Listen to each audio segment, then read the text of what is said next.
Épître de Paul aux Romains, chapitre 1er.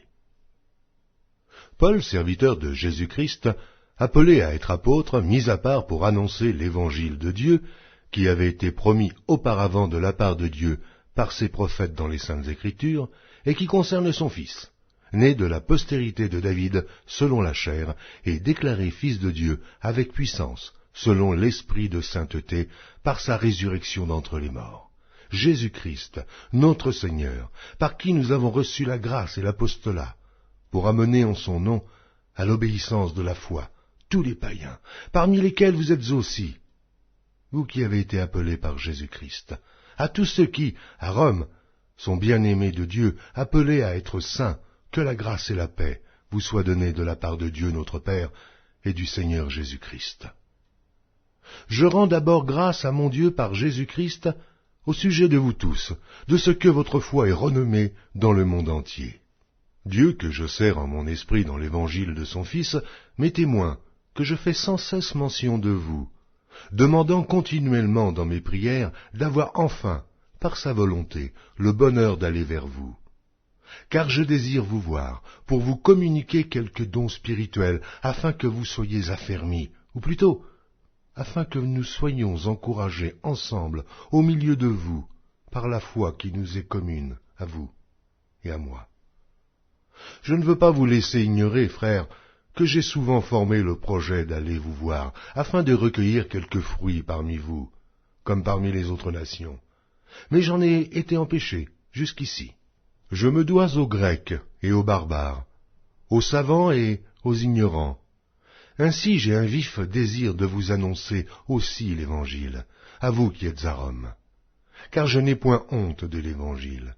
C'est une puissance de Dieu pour le salut de quiconque croit, du juif premièrement, puis du grec, parce qu'en lui est révélée la justice de Dieu par la foi et pour la foi, selon qu'il est écrit, « Le juste vivra par la foi ». La colère de Dieu se révèle du ciel, contre toute impiété et toute injustice des hommes, qui retiennent injustement la vérité captive. Car ce qu'on peut connaître de Dieu est manifeste pour eux, Dieu le leur ayant fait connaître. En effet, les perfections invisibles de Dieu, sa puissance éternelle et sa divinité, se voient comme à l'œil, depuis la création du monde, quand on les considère dans ses ouvrages.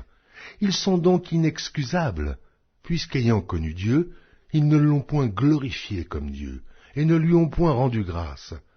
Mais ils se sont égarés dans leurs pensées, et leur cœur sans intelligence a été plongé dans les ténèbres. Se vantant d'être sages, ils sont devenus fous, et ils ont changé la gloire du Dieu incorruptible en image représentant l'homme corruptible, des oiseaux, des quadrupèdes et des reptiles. C'est pourquoi Dieu les a livrés à l'impureté selon les convoitises de leur cœur, en sorte qu'ils déshonorent eux-mêmes leur propre corps. Eux, qui ont changé la vérité de Dieu en mensonge, et qui ont adoré et servi la créature au lieu du Créateur, qui est béni éternellement. Amen. C'est pourquoi Dieu les a livrés à des passions infâmes, car leurs femmes ont changé l'usage naturel en celui qui est contre nature, et de même les hommes, abandonnant l'usage naturel de la femme, se sont enflammés dans leurs désirs, les uns pour les autres, commettant homme avec homme des choses infâmes, et recevant en eux-mêmes le salaire que méritait leur égarement. Comme ils ne se sont pas souciés de connaître Dieu, Dieu les a livrés à leur sens réprouvé, pour commettre des choses indignes, étant remplis de toute espèce d'injustice, de méchanceté, de cupidité, de malice, plein d'envie, de meurtre, de querelles, de ruse, de malignité, rapporteurs, médisants, impies, arrogants, hautains, fanfarons, ingénieux au mal, rebelles à leurs parents, dépourvus d'intelligence, de loyauté, d'affection naturelle, de miséricorde. Eh bien, qu'ils connaissent le jugement de Dieu, déclarant dignes de mort ceux qui commettent de telles choses. Non seulement ils les font, mais ils approuvent ceux qui les font. Épître de Paul aux Romains, chapitre 2.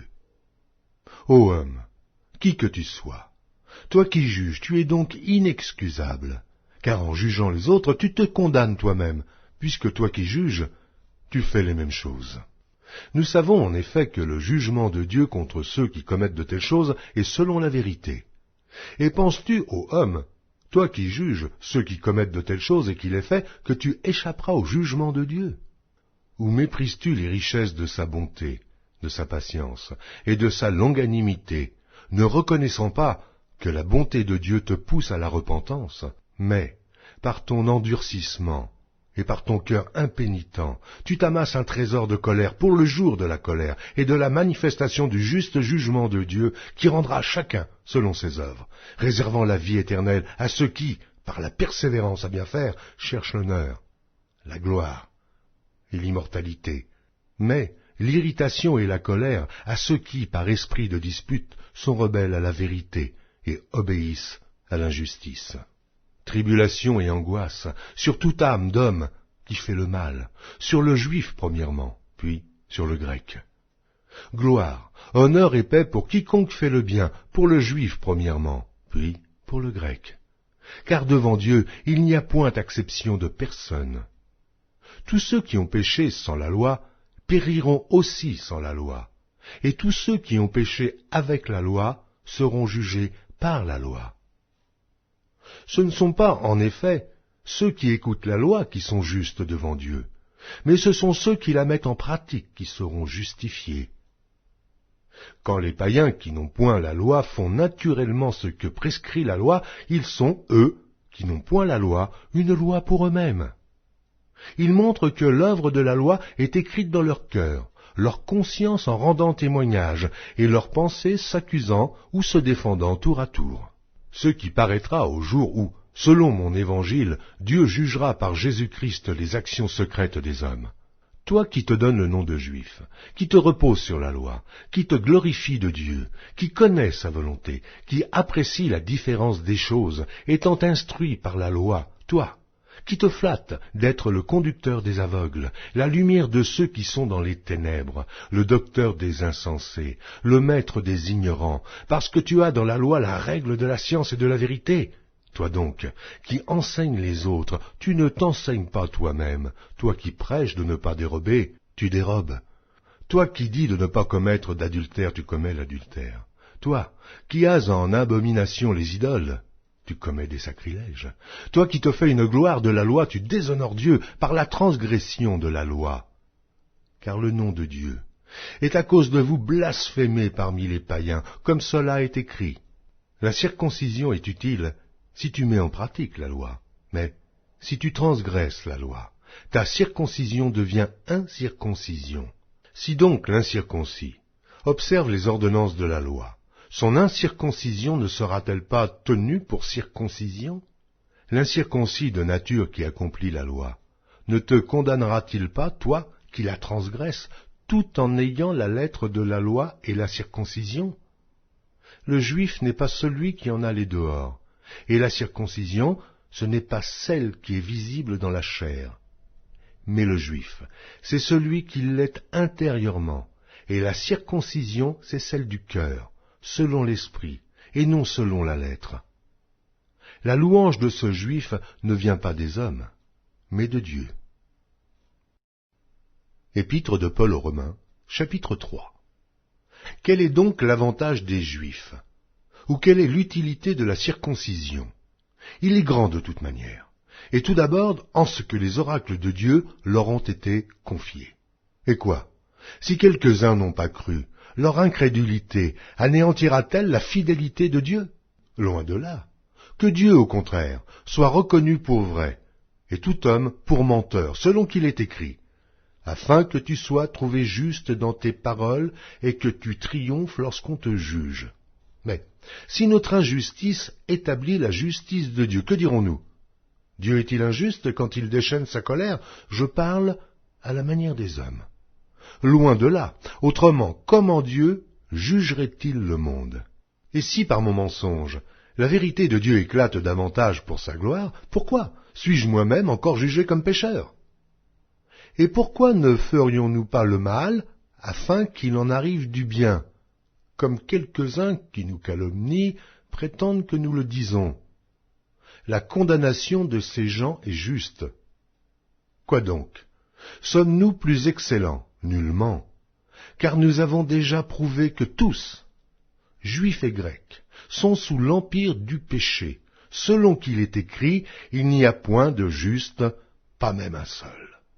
Nul n'est intelligent, nul ne cherche Dieu, tous sont égarés, tous sont pervertis. Il n'en est aucun qui fasse le bien, pas même un seul. Leur gosier est un sépulcre ouvert. Ils se servent de leur langue pour tromper. Ils ont sous leurs lèvres un venin d'aspic. Leur bouche est pleine de malédiction et d'amertume. Ils ont les pieds légers pour répandre le sang. La destruction et le malheur sont sur leur route. Ils ne connaissent pas le chemin de la paix. La crainte de Dieu n'est pas devant leurs yeux. Or nous savons que tout ce que dit la loi, elle le dit à ceux qui sont sous la loi, afin que toute bouche soit fermée, et que tout le monde soit reconnu coupable devant Dieu. Car nul ne sera justifié devant lui par les œuvres de la loi, puisque c'est par la loi que vient la connaissance du péché. Mais maintenant, sans la loi est manifestée la justice de Dieu, à laquelle rendent témoignage la loi et les prophètes. Justice de Dieu par la foi en Jésus-Christ, pour tous ceux qui croient. Il n'y a point de distinction, car tous ont péché et sont privés de la gloire de Dieu.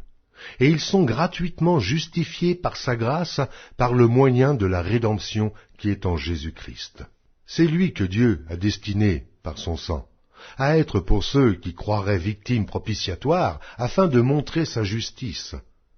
Parce qu'il avait laissé impunis les péchés commis auparavant, c'est lui que Dieu a destiné par son sang à être pour ceux qui croiraient victimes propitiatoires, afin de montrer sa justice. Parce qu'il avait laissé impunis les péchés commis auparavant, au temps de sa patience, afin, dis-je, de montrer sa justice dans le temps présent, de manière à être juste, tout en justifiant celui qui a la foi en Jésus. Où donc est le sujet de se glorifier? Il est exclu. Par quelle loi? Par la loi des œuvres? Non, mais par la loi de la foi. Car nous pensons que l'homme est justifié par la foi, sans les œuvres de la loi. Ou bien Dieu est-il seulement le Dieu des Juifs? Ne l'est-il pas aussi des païens? Oui, il l'est aussi des païens. Puisqu'il y a un seul Dieu, qui justifiera par la foi les circoncis et par la foi les incirconcis? Anéantissons-nous donc la loi par la foi? Loin de là. Au contraire, nous confirmons la loi. Épître de Paul aux Romains, chapitre 4. Que dirons-nous donc? Qu'Abraham, notre père, a obtenu selon la chair. Si Abraham a été justifié par les œuvres, il a sujet de se glorifier, mais non devant Dieu. Car que dit l'Écriture? Abraham crut à Dieu, et cela lui fut imputé à justice. Or, à celui qui fait une œuvre, le salaire est imputé, non comme une grâce, mais comme une chose due.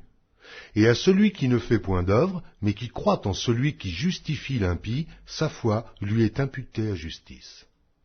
De même, David exprime le bonheur de l'homme à qui Dieu impute la justice sans les œuvres. Heureux ceux dont les iniquités sont pardonnées et dont les péchés sont couverts. Heureux l'homme à qui le Seigneur n'impute pas son péché. Ce bonheur n'est-il que pour les circoncis, ou est-il également pour les incirconcis? Car nous disons que la foi fut imputée à justice à Abraham. Comment donc lui fut-elle imputée? Était-ce après ou avant sa circoncision? Il n'était pas encore circoncis, il était incirconcis. Et il reçut le signe de la circoncision comme sceau de la justice qu'il avait obtenue par la foi, quand il était incirconcis. Et il reçut le signe de la circoncision comme sceau de la justice, qu'il avait obtenu par la foi quand il était incirconcis, afin d'être le père de tous les incirconcis qui croient pour que la justice leur fût aussi imputée. Et le père des circoncis, qui ne sont pas seulement circoncis, mais encore qui marchent sur les traces de la foi de notre père Abraham quand il était incirconcis. En effet, ce n'est pas par la loi que l'héritage du monde a été promis à Abraham ou à sa postérité, c'est par la justice de la foi, car si les héritiers le sont par la loi est vaine, et la promesse est anéantie, parce que la loi produit la colère, et que là où il n'y a point de loi, il n'y a point non plus de transgression. C'est pourquoi les héritiers le sont par la foi, pour que ce soit par grâce, afin que la promesse soit assurée à toute la postérité, non seulement à celle qui est sous la loi, mais aussi à celle qui a la foi d'Abraham, notre Père à tous, selon qu'il est écrit « Je t'ai établi, Père d'un grand nombre de nations. Il est notre Père devant celui auquel il a cru. Dieu qui donne la vie aux morts et qui appelle les choses qui ne sont point comme si elles étaient. » Espérant contre toute espérance, il crut, en sorte qu'il devint père d'un grand nombre de nations, selon ce qui lui avait été dit, « Telle sera ta postérité. » Et, sans faiblir dans la foi, il ne considéra point que son corps était déjà usé, puisqu'il avait près de 100 ans, et que Sarah n'était plus en état d'avoir des enfants. Il ne douta point, par incrédulité au sujet de la promesse de Dieu, mais il fut fortifié par la foi, donnant gloire à Dieu et ayant la pleine conviction que ce qu'il promet, il peut aussi l'accomplir. C'est pourquoi cela lui fut imputé à justice. Mais ce n'est pas à cause de lui seul qu'il est écrit que cela lui fut imputé, c'est encore à cause de nous, à qui cela sera imputé, à nous, qui croyons en celui qui a ressuscité des morts, Jésus notre Seigneur, lequel a été livré pour nos offenses, et est ressuscité pour notre justification. Épître de Paul aux Romains, chapitre 5. Étant donc justifiés par la foi, nous avons la paix avec Dieu par notre Seigneur Jésus-Christ, à qui nous devons d'avoir eu par la foi accès à cette grâce, dans laquelle nous demeurons fermes, et nous nous glorifions dans l'espérance de la gloire de Dieu.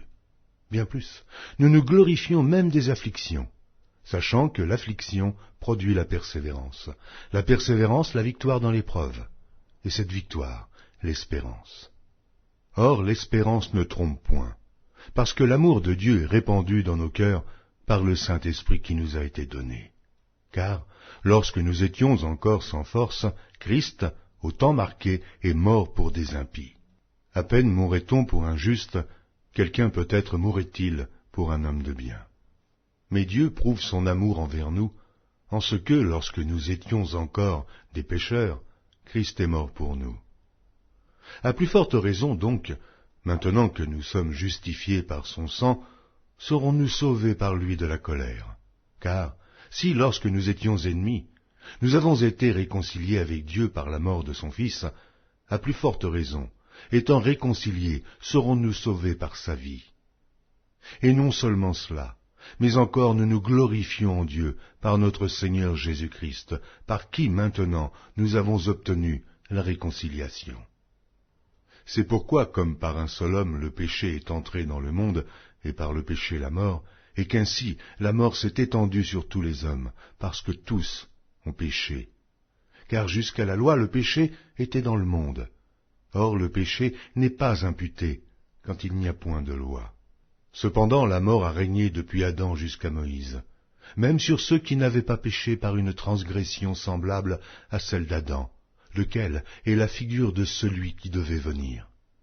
Mais il n'en est pas du don gratuit comme de l'offense, car si par l'offense d'un seul, il en est beaucoup qui sont morts, à plus forte raison, la grâce de Dieu et le don de la grâce venant d'un seul homme, Jésus-Christ, ont-ils été abondamment répandus sur beaucoup.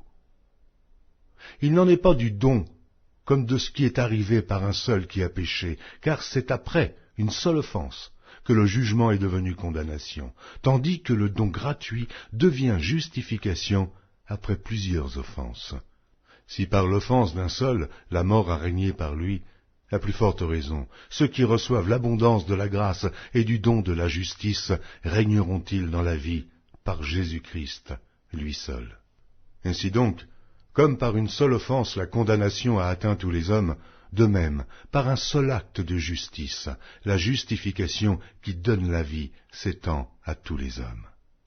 Car, comme par la désobéissance d'un seul homme beaucoup ont été rendus pécheurs, de même, par l'obéissance d'un seul, beaucoup seront rendus justes. Or, la loi est intervenue pour que l'offense abondât, mais là où le péché a abondé, la grâce a surabondé, afin que, Comme le péché a régné par la mort, ainsi la grâce régna par la justice, pour la vie éternelle, par Jésus-Christ notre Seigneur.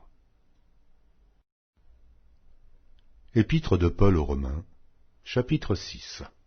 Que dirons-nous donc? Demeurerions-nous dans le péché afin que la grâce abonde?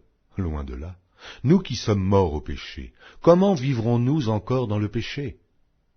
Ignorez-vous que nous tous, qui avons été baptisés en Jésus-Christ, c'est en sa mort que nous avons été baptisés. Nous avons donc été ensevelis avec lui par le baptême en sa mort, afin que, comme Christ est ressuscité des morts par la gloire du Père, de même, nous aussi, nous marchions en nouveauté de vie. En effet, si nous sommes devenus une même plante avec lui, par la conformité à sa mort, nous le serons aussi par la conformité à sa résurrection, sachant que notre vieil homme a été crucifié avec lui, afin que le corps du péché fût détruit, pour que nous ne soyons plus esclaves du péché. Car celui qui est mort est libre du péché. Or, si nous sommes morts avec Christ, nous croyons que nous vivrons aussi avec lui, sachant que Christ, ressuscité des morts, ne meurt plus. La mort n'a plus de pouvoir sur lui, car il est mort. Et c'est pour le péché qu'il est mort une fois pour toutes. Il est revenu à la vie, et c'est pour Dieu qu'il vit. Aussi vous-même, regardez-vous comme morts au péché, et comme vivants pour Dieu en Jésus-Christ. Que le péché ne règne donc point dans votre corps mortel, et n'obéissez pas à ses convoitises. Ne livrez pas vos membres au péché comme des instruments d'iniquité, mais donnez-vous vous-même à Dieu, comme étant vivants de mort que vous étiez, et offrez à Dieu vos membres comme des instruments de justice. Car le péché n'aura point de pouvoir sur vous, puisque vous êtes non sous la loi, mais sous la grâce. Quoi donc? Pécherions-nous parce que nous sommes non sous la loi, mais sous la grâce? Loin de là. Ne savez-vous pas qu'en vous livrant à quelqu'un comme esclave pour lui obéir, vous êtes esclaves de celui à qui vous obéissez, soit du péché qui conduit à la mort, soit de l'obéissance qui conduit à la justice. Mais grâce soit rendue à Dieu, de ce que, après avoir été esclaves du péché, vous avez obéi de cœur à la règle de doctrine dans laquelle vous avez été instruits. Ayant été affranchis du péché, vous êtes devenus esclaves de la justice. Je parle à la manière des hommes, à cause de la faiblesse de votre chair. De même donc que vous avez livré vos membres comme esclaves à l'impureté et à l'iniquité pour arriver à l'iniquité, ainsi maintenant livrez vos membres comme esclaves à la justice pour arriver à la sainteté. Car lorsque vous étiez esclaves du péché, vous étiez libres à l'égard de la justice. Quels fruits portiez-vous alors? Des fruits dont vous rougissez aujourd'hui, car la fin de ces choses, c'est la mort. Mais maintenant, étant affranchis du péché et devenus esclaves de Dieu, vous avez pour fruit la sainteté et pour fin la vie éternelle. Car le salaire du péché, c'est la mort, mais le don gratuit de Dieu, c'est la vie éternelle en Jésus-Christ, notre Seigneur. Épître de Paul aux Romains, chapitre 7. Ignorez-vous, frères, car je parle à des gens qui connaissent la loi, que la loi exerce son pouvoir sur l'homme aussi longtemps qu'il vit. Ainsi, une femme mariée est liée par la loi à son mari tant qu'il est vivant. Mais si le mari meurt, elle est dégagée de la loi qui la liait à son mari. Si donc, du vivant de son mari, elle devient la femme d'un autre homme, elle sera appelée adultère. Mais si le mari meurt, elle est affranchie de la loi, de sorte qu'elle n'est point adultère en devenant la femme d'un autre. De même, mes frères, vous aussi, vous avez été par le corps de Christ mis à mort en ce qui concerne la loi, pour que vous apparteniez à un autre, à celui qui est ressuscité des morts, afin que nous portions des fruits pour Dieu. Car, lorsque nous étions dans la chair, les passions des péchés provoqués par la loi agissaient dans nos membres, de sorte que nous portions des fruits pour la mort. Mais maintenant, nous avons été dégagés de la loi, étant morts à cette loi sous laquelle nous étions retenus, de sorte que nous servons dans un esprit nouveau et non selon la lettre qui a vieilli. Que dirons-nous donc? La loi est-elle péché? Loin de là. Mais je n'ai connu le péché que par la loi. Car je n'aurais pas connu la convoitise si la loi n'eût dit « Tu ne convoiteras point ». Et le péché saisissant l'occasion produisit en moi, par le commandement, toutes sortes de convoitises, car sans loi, le péché est mort. Pour moi, étant autrefois sans loi, je vivais. Mais, quand le commandement vint, le péché reprit vie, et moi je mourus. Ainsi, le commandement qui conduit à la vie se trouva pour moi conduire à la mort, car le péché, saisissant l'occasion, me séduisit par le commandement, et par lui me fit mourir. La loi donc est sainte, et le commandement est saint, juste et bon. Ce qui est bon, a-t-il donc été pour moi une cause de mort? Loin de là, mais c'est le péché, afin qu'il se manifestât comme péché, en me donnant la mort, par ce qui est bon, et que, par le commandement, il devint condamnable au plus haut point. Nous savons en effet que la loi est spirituelle, mais moi, je suis charnel, vendu au péché. Car je ne sais pas ce que je fais. Je ne fais point ce que je veux, et je fais ce que je hais. Or, si je fais ce que je ne veux pas, je reconnais par là que la loi est bonne. Et maintenant, ce n'est plus moi qui le fais, mais c'est le péché qui habite en moi. Ce qui est bon, je le sais, n'habite pas en moi. C'est-à-dire dans ma chair, j'ai la volonté, mais non le pouvoir de faire le bien. Car je ne fais pas le bien que je veux, et je fais le mal que je ne veux pas. Et si je fais ce que je ne veux pas, ce n'est plus moi qui le fais, c'est le péché qui habite en moi. Je trouve donc en moi cette loi. Quand je veux faire le bien, le mal est attaché à moi, car je prends plaisir à la loi de Dieu selon l'homme intérieur. Mais je vois dans mes membres une autre loi qui lutte contre la loi de mon entendement et qui me rend captif de la loi du péché qui est dans mes membres. Misérable que je suis, qui me délivrera du corps de cette mort? Grâce soit rendue à Dieu par Jésus-Christ notre Seigneur. Ainsi donc, moi-même, je suis par l'entendement esclave de la loi de Dieu, et je suis par la chair esclave de la loi du péché. Épître de Paul aux Romains, chapitre 8. Il y a donc maintenant aucune condamnation pour ceux qui sont en Jésus-Christ. En effet, la loi de l'esprit de vie en Jésus-Christ m'a affranchi de la loi du péché et de la mort. Car chose impossible à la loi, parce que la chair la rendait sans force, Dieu a condamné le péché dans la chair en envoyant, à cause du péché, son propre Fils dans une chair semblable à celle du péché. Et cela afin que la justice de la loi fût accomplie en nous qui marchons non selon la chair, mais selon l'esprit. Ceux, en effet, qui vivent selon la chair s'affectionnent aux choses de la chair, tandis que ceux qui vivent selon l'esprit s'affectionnent aux choses de l'esprit. Et l'affection de la chair, c'est la mort, tandis que l'affection de l'esprit, c'est la vie et la paix. Car l'affection de la chair est inimitié contre Dieu, parce qu'elle ne se soumet pas à la loi de Dieu, et qu'elle ne le peut même pas. Or, ceux qui vivent selon la chair ne sauraient plaire à Dieu. Pour vous qui ne vivez pas selon la chair, mais selon l'esprit, si du moins l'esprit de Dieu habite en vous. Si quelqu'un n'a pas l'esprit de Christ, il ne lui appartient pas. Et si Christ est en vous, le corps, il est vrai, est mort à cause du péché, mais l'esprit est vie à cause de la justice. Et si l'esprit de celui qui a ressuscité Jésus d'entre les morts habite en vous, celui qui a ressuscité Christ d'entre les morts rendra aussi la vie à vos corps mortels par son esprit qui habite en vous. Ainsi donc, frères, nous ne sommes point redevables à la chair pour vivre selon la chair. Si vous vivez selon la chair, vous mourrez. Mais si par l'esprit vous faites mourir les actions du corps, vous vivrez, car tous ceux qui sont conduits par l'Esprit de Dieu sont fils de Dieu. Et vous n'avez point reçu un esprit de servitude, pour être encore dans la crainte, mais vous avez reçu un esprit d'adoption, par lequel nous crions « Abba, Père ». L'Esprit lui-même rend témoignage à notre esprit que nous sommes enfants de Dieu. Or, si nous sommes enfants, nous sommes aussi héritiers, héritiers de Dieu et co-héritiers de Christ, si toutefois nous souffrons avec lui, afin d'être glorifiés avec lui. J'estime que les souffrances du temps présent ne sauraient être comparées à la gloire à venir, qui sera révélée pour nous. Aussi la création attend-elle avec un ardent désir la révélation des fils de Dieu.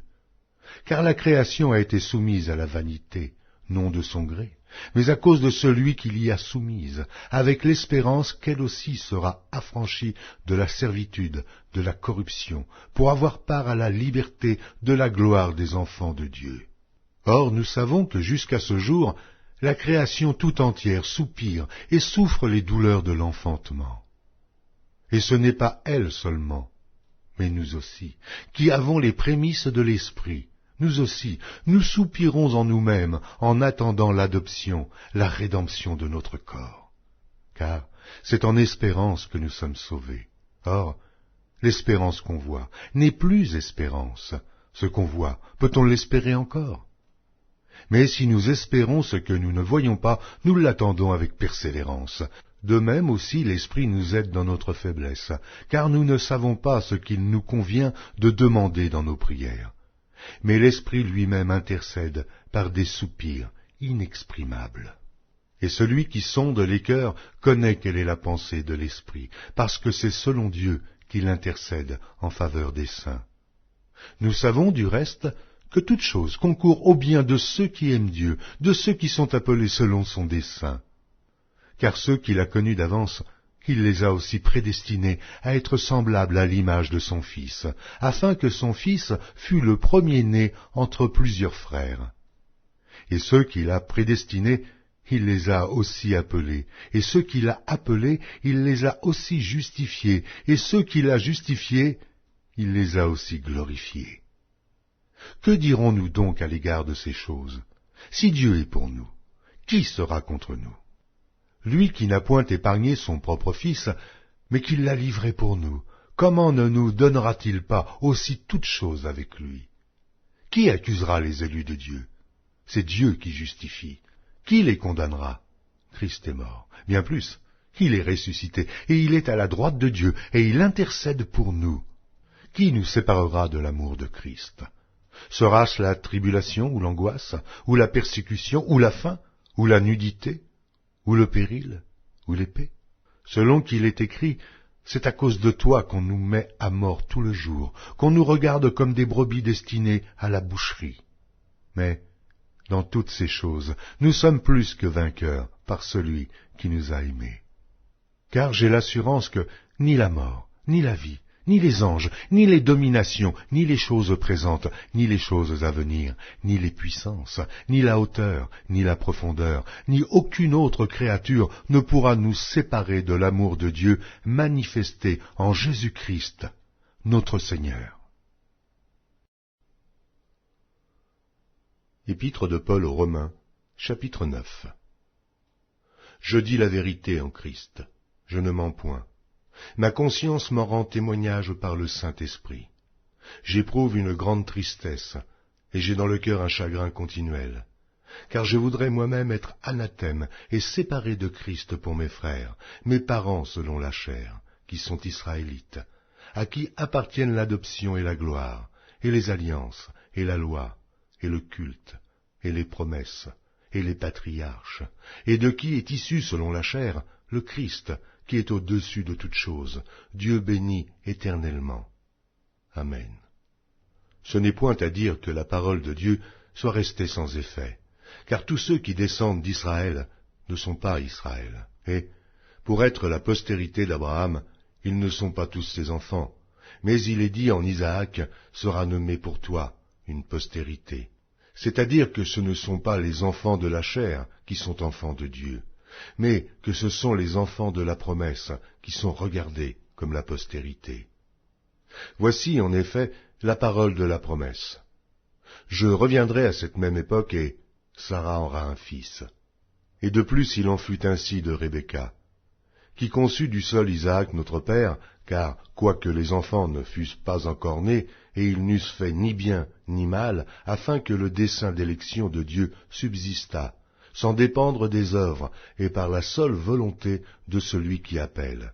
Il fut dit à Rebecca, « L'aîné sera assujetti au plus jeune, selon qu'il est écrit, j'ai aimé Jacob, et j'ai haï Ésaü. » Que dirons-nous donc?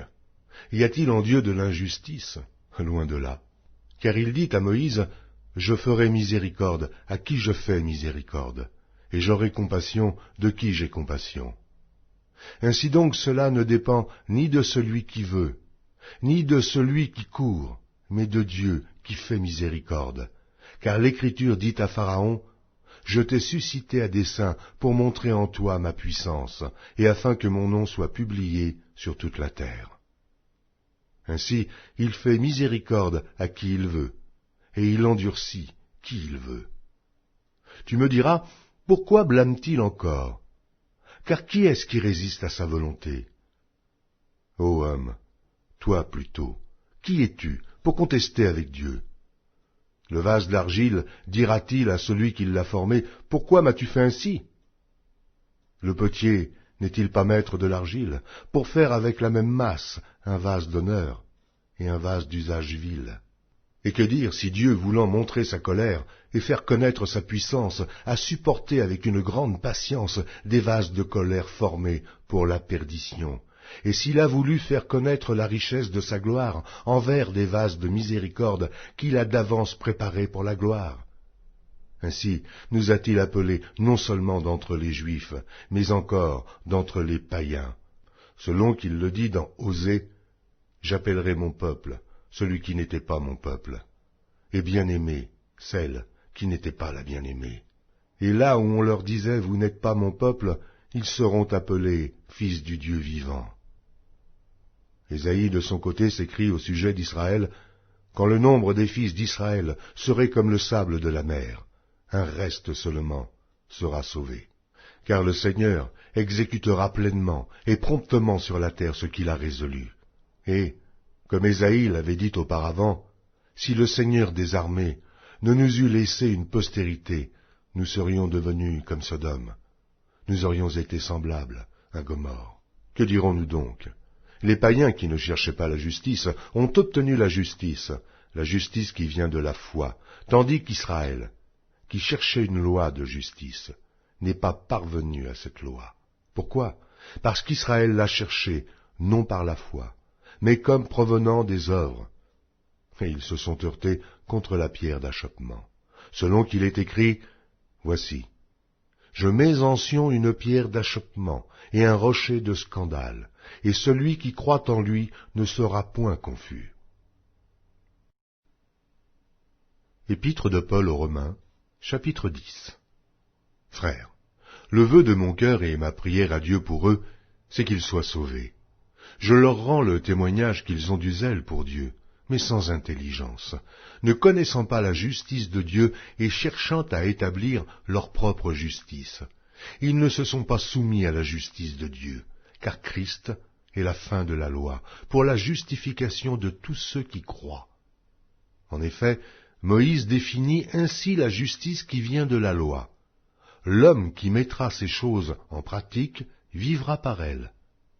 Mais voici comment parle la justice qui vient de la foi. Ne dis pas en ton cœur, qui montera au ciel? C'est en faire descendre Christ. Ou, qui descendra dans l'abîme? C'est faire remonter Christ d'entre les morts. Que dit-elle donc? La parole est près de toi, dans ta bouche et dans ton cœur. Or, c'est la parole de la foi que nous prêchons. Si tu confesses de ta bouche le Seigneur Jésus, et si tu crois dans ton cœur que Dieu l'a ressuscité des morts, tu seras sauvé. Car c'est en croyant du cœur qu'on parvient à la justice, et c'est en confessant de la bouche qu'on parvient au salut, selon ce que dit l'Écriture. Quiconque croit en lui ne sera point confus. Il n'y a aucune différence, en effet, entre le juif et le grec, puisqu'ils ont tous un même Seigneur, qui est riche pour tous ceux qui l'invoquent. Car quiconque invoquera le nom du Seigneur sera sauvé. Comment donc invoqueront-ils celui en qui ils n'ont pas cru? Et comment croiront-ils en celui dont ils n'ont pas entendu parler? Et comment en entendront-ils parler s'il n'y a personne qui prêche? Et comment y aura-t-il des prédicateurs s'ils ne sont pas envoyés, selon qu'il est écrit, qu'ils sont beaux les pieds de ceux qui annoncent la paix, de ceux qui annoncent de bonnes nouvelles. Mais tous n'ont pas obéi à la bonne nouvelle. Ainsi, Ésaïe dit-il, « Seigneur, qui a cru à notre prédication ?» Ainsi, la foi vient de ce qu'on entend, et ce qu'on entend vient de la parole de Christ. Mais que dis-je? N'ont-ils pas entendu? Au contraire, leur voix est allée par toute la terre, et leur parole jusqu'aux extrémités du monde. Mais je dis, Israël ne l'a-t-il pas su? Moïse le premier dit, j'exciterai votre jalousie, parce qu'il n'est point une nation. Je provoquerai votre colère par une nation sans intelligence. Et Isaïe pousse la hardiesse jusqu'à dire, j'ai été trouvé par ceux qui ne me cherchaient pas. Je me suis manifesté à ceux qui ne me demandaient pas. Mais au sujet d'Israël, il dit, j'ai tendu mes mains tout le jour vers un peuple rebelle et contredisant. Épître de Paul aux Romains, chapitre 11. Je dis donc, Dieu a-t-il rejeté son peuple? Loin de là. Car moi aussi je suis israélite, de la postérité d'Abraham, de la tribu de Benjamin. Dieu n'a point rejeté son peuple qu'il a connu d'avance. Ne savez-vous pas ce que l'Écriture rapporte d'Élie? Comment il adresse à Dieu cette plainte contre Israël?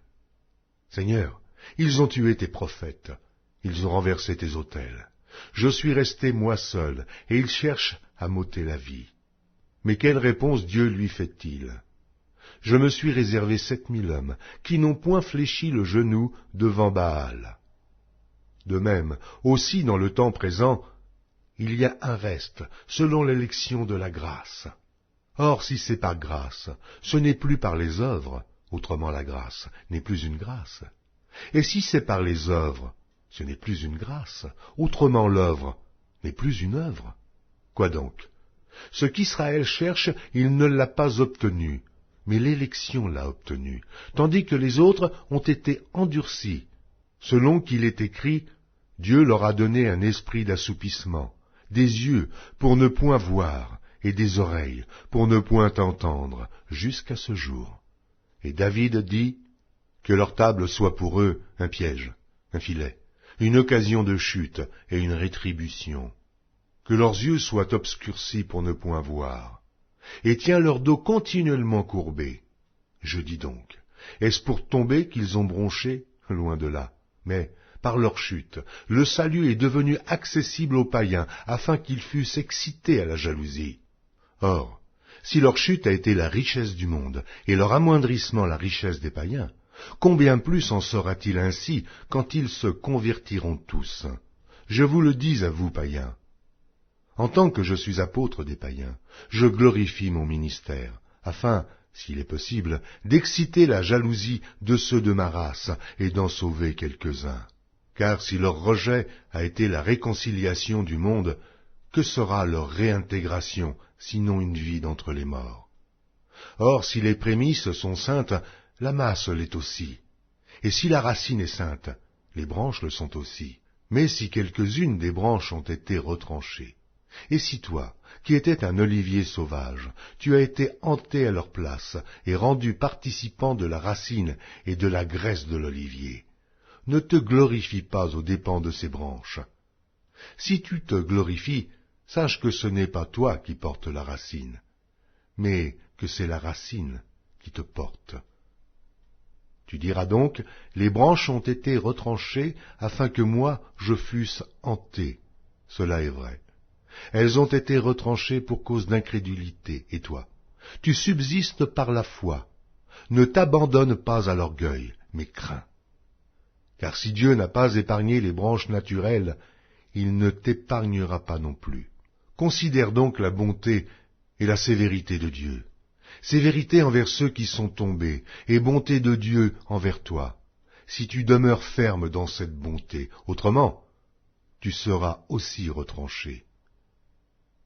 Eux de même, s'ils ne persistent pas dans l'incrédulité, ils seront hantés, car Dieu est puissant pour les hanter de nouveau. Si toi, tu as été coupé de l'olivier naturellement sauvage, et hanté, contrairement à ta nature sur l'olivier franc, à plus forte raison, eux seront-ils hantés, selon leur nature, sur leur propre olivier. Car je ne veux pas, frères, que vous ignoriez ce mystère, afin que vous ne vous regardiez point comme sages. C'est qu'une partie d'Israël est tombée dans l'endurcissement jusqu'à ce que la totalité des païens soit entré. Et ainsi tout Israël sera sauvé selon qu'il est écrit. Le libérateur viendra de Sion, et il détournera de Jacob les impiétés. Et ce sera mon alliance avec eux lorsque j'ôterai leurs péchés. En ce qui concerne l'Évangile, ils sont ennemis à cause de vous. Mais en ce qui concerne l'élection, ils sont aimés à cause de leur Père. Car Dieu ne se repent pas de ses dons et de son appel. De même que vous avez autrefois désobéi à Dieu, et que par leur désobéissance vous avez maintenant obtenu miséricorde, de même, ils ont maintenant désobéi, afin que, par la miséricorde qui vous a été faite, ils obtiennent aussi miséricorde. Car Dieu a renfermé tous les hommes dans la désobéissance, pour faire miséricorde à tous. Ô profondeur de la richesse, de la sagesse et de la science de Dieu, que ses jugements sont insondables, et ses voies incompréhensibles, car qui a connu la pensée du Seigneur? Ou qui a été son conseiller? Qui lui a donné le premier, pour qu'il ait à recevoir en retour? C'est de lui, par lui, et pour lui que sont toutes choses. À lui la gloire dans tous les siècles. Amen. Épître de Paul aux Romains, chapitre 12. Je vous exhorte donc, frères, par les compassions de Dieu, à offrir vos corps comme un sacrifice vivant, saint, agréable à Dieu, ce qui sera de votre part un culte raisonnable. Ne vous conformez pas au siècle présent, mais soyez transformés par le renouvellement de l'intelligence, afin que vous discerniez quelle est la volonté de Dieu, ce qui est bon, agréable et parfait. Par la grâce qui m'a été donnée, je dis à chacun de vous de n'avoir pas de lui-même une trop haute opinion, mais de revêtir des sentiments modestes, selon la mesure de foi que Dieu a départie à chacun. Car, comme nous avons plusieurs membres dans un seul corps, et que tous les membres n'ont pas la même fonction, ainsi, nous qui sommes plusieurs, nous formons un seul corps en Christ, et nous sommes tous membres les uns des autres. Puisque nous avons des dons différents, selon la grâce qui nous a été accordée, que celui qui a le don de prophétie l'exerce selon l'analogie de la foi, que celui qui est appelé au ministère s'attache à son ministère, et que celui qui enseigne s'attache à son enseignement, et celui qui exhorte à l'exhortation, que celui qui donne le fasse avec libéralité, que celui qui préside le fasse avec zèle, que celui qui pratique la miséricorde le fasse avec joie, que la charité soit sans hypocrisie, ayez le mal en horreur, attachez-vous fortement au bien. Par amour fraternel, soyez pleins d'affection les uns pour les autres, par honneur, usez de prévenance réciproque. Ayez du zèle et non de la paresse, soyez fervents d'esprit, servez le Seigneur. Réjouissez-vous en espérance, soyez patients dans l'affliction, persévérez dans la prière. Pourvoyez aux besoins des saints, exercez l'hospitalité. Bénissez ceux qui vous persécutent, bénissez et ne maudissez pas. Réjouissez-vous avec ceux qui se réjouissent, pleurez avec ceux qui pleurent. Ayez les mêmes sentiments les uns envers les autres, n'aspirez pas à ce qui est élevé, mais laissez-vous attirer par ce qui est humble. Ne soyez point sages à vos propres yeux. Ne rendez à personne le mal pour le mal. Recherchez ce qui est bien devant tous les hommes. S'il est possible, autant que cela dépend de vous, soyez en paix avec tous les hommes. Ne vous vengez point vous-même, bien-aimés, mais laissez agir la colère, car il est écrit, « À moi la vengeance, à moi la rétribution, dit le Seigneur. » Mais si ton ennemi a faim, donne-lui à manger. S'il a soif, donne-lui à boire, car en agissant ainsi, ce sont des charbons ardents que tu amasseras sur sa tête. Ne te laisse pas vaincre par le mal, mais surmonte le mal par le bien. Épître de Paul aux Romains, chapitre 13. Que toute personne soit soumise aux autorités supérieures, car il n'y a point d'autorité qui ne vienne de Dieu, et les autorités qui existent ont été instituées de Dieu. C'est pourquoi celui qui s'oppose à l'autorité résiste à l'ordre que Dieu a établi, et ceux qui résistent attireront une condamnation sur eux-mêmes. Ce n'est pas pour une bonne action, C'est pour une mauvaise que les magistrats sont à redouter. Veux-tu ne pas craindre l'autorité, fais le bien, et tu auras son approbation. Le magistrat est serviteur de Dieu pour ton bien. Mais si tu fais le mal, crains, car ce n'est pas en vain qu'il porte l'épée, étant serviteur de Dieu pour exercer la vengeance et punir celui qui fait le mal. Il est donc nécessaire d'être soumis, non seulement par crainte de la punition, mais encore par motif de conscience. C'est aussi pour cela que vous payez les impôts, car les magistrats sont des ministres de Dieu, entièrement appliqués à cette fonction. Rendez à tous ce qui leur est dû, l'impôt à qui vous devez l'impôt, le tribut à qui vous devez le tribut, la crainte à qui vous devez la crainte, l'honneur à qui vous devez l'honneur. Ne devez rien à personne, si ce n'est de vous aimer les uns les autres, car celui qui aime les autres a accompli la loi. En effet, les commandements, tu ne commettras point d'adultère, tu ne tueras point, tu ne déroberas point, tu ne convoiteras point, et ce qu'il peut encore y avoir se résume dans cette parole. Tu aimeras ton prochain comme toi-même. L'amour ne fait point de mal au prochain. L'amour est donc l'accomplissement de la loi. Cela importe d'autant plus que vous savez en quel temps nous sommes. C'est l'heure de vous réveiller enfin du sommeil, car maintenant le salut est plus près de nous que lorsque nous avons cru. La nuit est avancée, le jour approche, dépouillons-nous donc des œuvres des ténèbres et revêtons les armes de la lumière. Marchons honnêtement, comme en plein jour, loin des excès et de l'ivrognerie, de la luxure et de l'impudicité, des querelles et des jalousies. Mais revêtez-vous du Seigneur Jésus-Christ, et n'ayez pas soin de la chair pour en satisfaire les convoitises. Épître de Paul aux Romains, chapitre 14. Faites accueil à celui qui est faible dans la foi, et ne discutez pas sur les opinions. Tel croit pouvoir manger de tout, tel autre qui est faible ne mange que des légumes. Que celui qui mange ne méprise point celui qui ne mange pas, et que celui qui ne mange pas ne juge point celui qui mange, car Dieu l'a accueilli. Qui es-tu, toi qui juges un serviteur d'autrui? S'il se tient debout, ou s'il tombe, cela regarde son maître. Mais il se tiendra debout, car le Seigneur a le pouvoir de l'affermir. Tel fait une distinction entre les jours. Tel autre les estime tous égaux. Que chacun ait en son esprit une pleine conviction. Celui qui distingue entre les jours agit ainsi pour le Seigneur. Celui qui mange, c'est pour le Seigneur qu'il mange, car il rend grâce à Dieu. Celui qui ne mange pas, c'est pour le Seigneur qu'il ne mange pas, et il rend grâce à Dieu. En effet, nul de nous ne vit pour lui-même, et nul ne meurt pour lui-même. Car si nous vivons pour le Seigneur. Et si nous mourrons pour le Seigneur. Soit donc que nous vivions, soit que nous mourions, nous sommes au Seigneur. Car Christ est mort, et il a vécu, afin de dominer sur les morts et sur les vivants. Mais toi, pourquoi juges-tu ton frère? Ou toi, pourquoi méprises-tu ton frère, puisque nous comparaîtrons tous devant le tribunal de Dieu? Car il est écrit, « Je suis vivant, dit le Seigneur. Tout genou fléchira devant moi, et toute langue donnera gloire à Dieu. » Ainsi, chacun de nous rendra compte à Dieu pour lui-même. Ne nous jugeons donc plus les uns les autres, mais pensez plutôt à ne rien faire, qui soit pour votre frère une pierre d'achoppement ou une occasion de chute. Je sais, et je suis persuadé par le Seigneur Jésus, que rien n'est impur en soi, et qu'une chose n'est impure que pour celui qui la croit impure.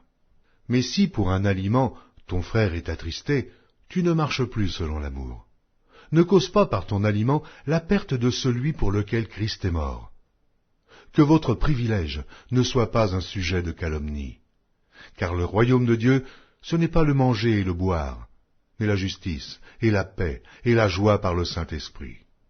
Celui qui sert Christ de cette manière est agréable à Dieu et approuvé des hommes.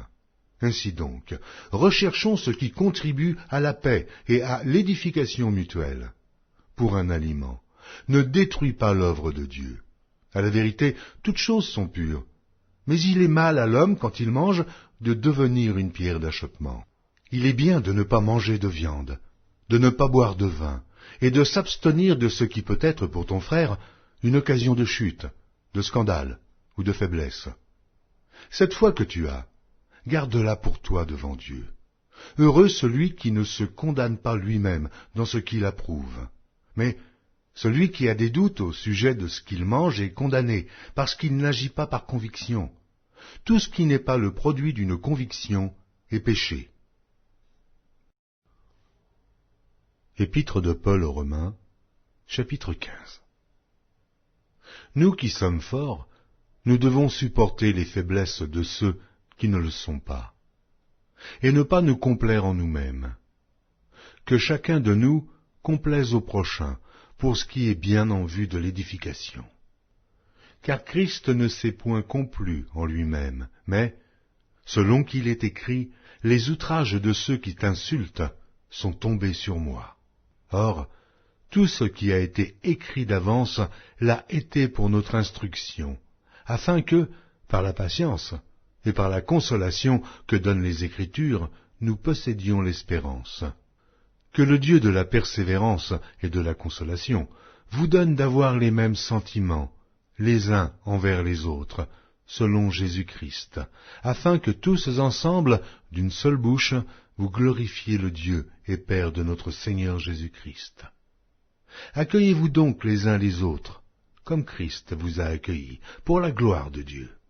Je dis en effet que Christ a été serviteur des circoncis, pour prouver la véracité de Dieu en confirmant les promesses faites aux pères, tandis que les païens glorifient Dieu à cause de sa miséricorde, selon qu'il est écrit « C'est pourquoi je te louerai parmi les nations, et je chanterai à la gloire de ton nom. » Il est dit encore « Nations, réjouissez-vous avec son peuple. » Et encore « Louez le Seigneur, vous toutes les nations. Célébrez-le, vous tous les peuples. » Ésaïe dit aussi « Il sortira d'Isaïe un rejeton, qui se lèvera pour régner sur les nations espéreront en lui. » Que le Dieu de l'espérance vous remplisse de toute joie et de toute paix dans la foi, pour que vous abondiez en espérance, par la puissance du Saint-Esprit. Pour ce qui vous concerne, mes frères, je suis moi-même persuadé que vous êtes pleins de bonnes dispositions, remplis de toute connaissance, et capables de vous exhorter les uns les autres. Cependant, à certains égards, je vous ai écrit avec une sorte de hardiesse, comme pour réveiller vos souvenirs, à cause de la grâce que Dieu m'a faite, d'être ministre de Jésus-Christ parmi les païens, m'acquittant du divin service de l'évangile de Dieu, afin que les païens lui soient une offrande agréable, étant sanctifiés par l'Esprit Saint. J'ai donc sujet de me glorifier en Jésus-Christ, pour ce qui regarde les choses de Dieu, car je n'oserais mentionner aucune chose que Christ n'ait pas faite par moi, pour amener les païens à l'obéissance par la parole et par les actes, par la puissance des miracles et des prodiges, par la puissance de l'Esprit de Dieu, en sorte que, depuis Jérusalem et les pays voisins jusqu'en Illyrie, j'ai abondamment répandu l'évangile de Christ. Et je me suis fait honneur d'annoncer l'évangile là où Christ n'avait point été nommé, afin de ne pas bâtir sur le fondement d'autrui, selon qu'il est écrit « Ceux à qui il n'avait point été annoncé verront, et ceux qui n'en avaient point entendu parler comprendront. » C'est ce qui m'a souvent empêché d'aller vers vous, mais maintenant, n'ayant plus rien qui me retienne dans ces contrées, et ayant depuis plusieurs années le désir d'aller vers vous, j'espère vous voir, en passant quand je me rendrai en Espagne, et y être accompagné par vous, après que j'aurai satisfait en partie mon désir de me trouver chez vous.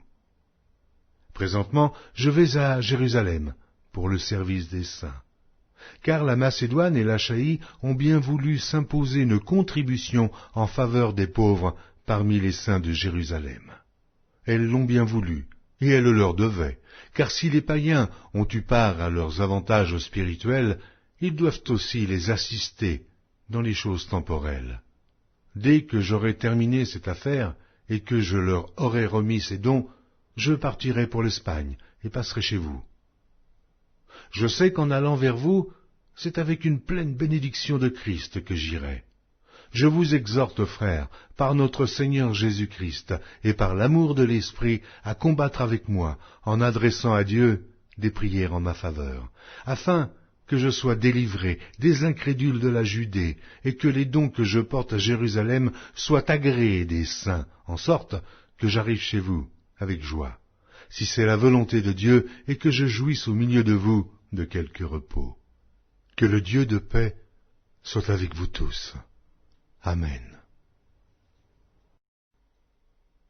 Épître de Paul aux Romains, chapitre 16. Je vous recommande Phobé, notre sœur, qui est diaconesse de l'église de Cenchréa, afin que vous la receviez en notre Seigneur d'une manière digne des saints, et que vous l'assistiez dans les choses où elle aurait besoin de vous, car elle en a donné aide à plusieurs, et à moi-même. Saluez Prisca et Aquilas, mes compagnons d'œuvre en Jésus-Christ, qui ont exposé leur tête pour sauver ma vie. Ce n'est pas moi seul qui leur rend grâce, ce sont encore toutes les églises des païens. Saluez aussi l'église qui est dans leur maison. Saluez Phaïnette, mon bien-aimé, qui a été pour Christ les prémices de l'Asie. Saluez Marie, qui a pris beaucoup de peine pour vous. Saluez Andronicus et Junias, mes parents et mes compagnons de captivité, qui jouissent d'une grande considération parmi les apôtres, et qui même ont été en Christ avant moi. Saluez Amplias, mon bien-aimé dans le Seigneur. Saluez Urbain, notre compagnon d'œuvre en Christ, et Stachys, mon bien-aimé. Saluez Apelles, qui est éprouvé en Christ. Saluez ceux de la maison d'Aristobule. Saluez Hérodion, mon parent. Saluez ceux de la maison de Narcisse, qui sont dans le Seigneur. Saluez Tryphène et Tryphose, qui travaillent pour le Seigneur. Saluez Perside, la bien-aimée, qui a beaucoup travaillé pour le Seigneur. Saluez Rufus, l'élu du Seigneur, et sa mère, qui est aussi la mienne. Saluez Asyncrite, Phlégon, Hermès, Patrobas, Hermas, et les frères qui sont avec eux. Saluez Philologue, et Julie, Nérée et sa sœur, et Olympe, et tous les saints qui sont avec eux. Saluez-vous les uns les autres d'un saint baiser. Toutes les églises de Christ vous saluent. Je vous exhorte, frères, à prendre garde à ceux qui causent des divisions et des scandales, au préjudice de l'enseignement que vous avez reçu. Éloignez-vous d'eux, car de tels hommes ne servent point Christ notre Seigneur, mais leur propre ventre, et, par des paroles douces et flatteuses, ils séduisent les cœurs des simples. Pour vous, votre obéissance est connue de tous, et je me réjouis donc à votre sujet, et je désire que vous soyez sages en ce qui concerne le bien, et purs en ce qui concerne le mal. Le Dieu de paix écrasera bientôt Satan sous vos pieds. Que la grâce de notre Seigneur Jésus-Christ soit avec vous. Timothée, mon compagnon d'œuvre, vous salue, ainsi que Lucius, Jason et Zosipater, mes parents. Je vous salue dans le Seigneur, moi, Tertius, qui ai écrit cette lettre.